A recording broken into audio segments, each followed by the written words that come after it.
Dosis-Trashwald, Syrax, Lyrax. This is the story of Nazi Germany's top-secret experiment, called Die Glocke or the Bell. Stories of antigravity and time travel surround this mystery.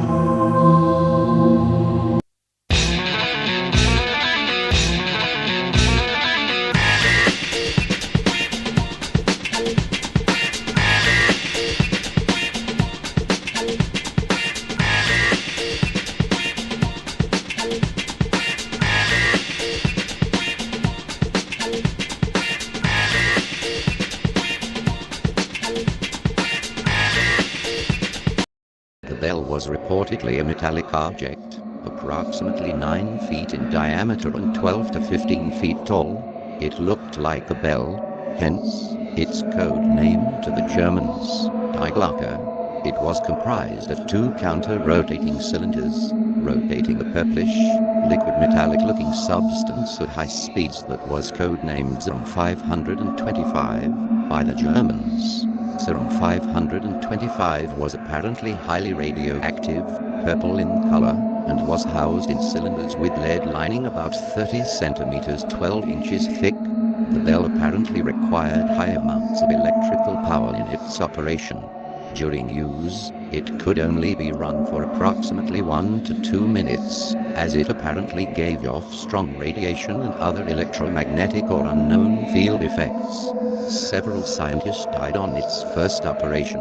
Subsequent tests included various plants and animals, all of which decomposed into a blackish goo and without normal putrefaction, within a matter of a few minutes or hours after exposure to its field effects when in operation.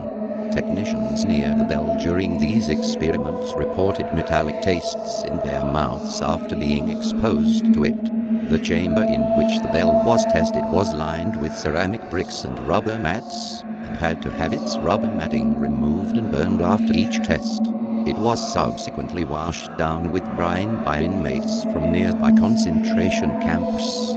All the scientists and witnesses who saw or worked on the bell were allegedly murdered by the SS as the war neared its end. The bell was transplanted out of Silesia to a destination that has never been discovered. Silesia is an historical region of Central Europe located in contemporary Poland, the Czech Republic and Germany. The bell, along with General Kammler himself, simply disappeared entirely from history, never to be seen again. It is believed, however, that both the bell and General Kammler were transported by U-boat to a base outside of the Reich Base 211 in Neuschwabenland, Antarctica being the strongest candidate. Others suggest Norway, where German troops still held the territory.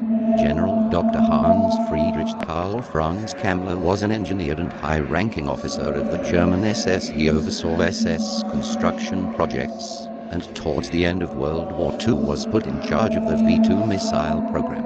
Kammler was also charged with constructing facilities for various secret weapons projects, including manufacturing plants and test stands for the Messerschmitt Me-262 and V-2.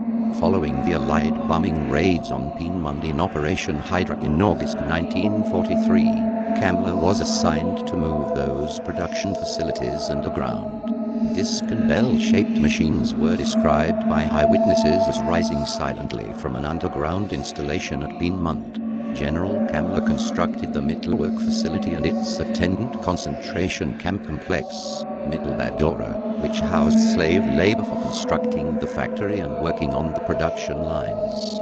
He was also assigned to the construction of facilities at Jonistal and Riesengebirge for nuclear weapons research and a tendency to develop an ICBM derived from a V-2. From January 1945, Kammler was placed as head of all missile projects, and in February 1945 was given charge of all German aerospace programs under the SS authority as well.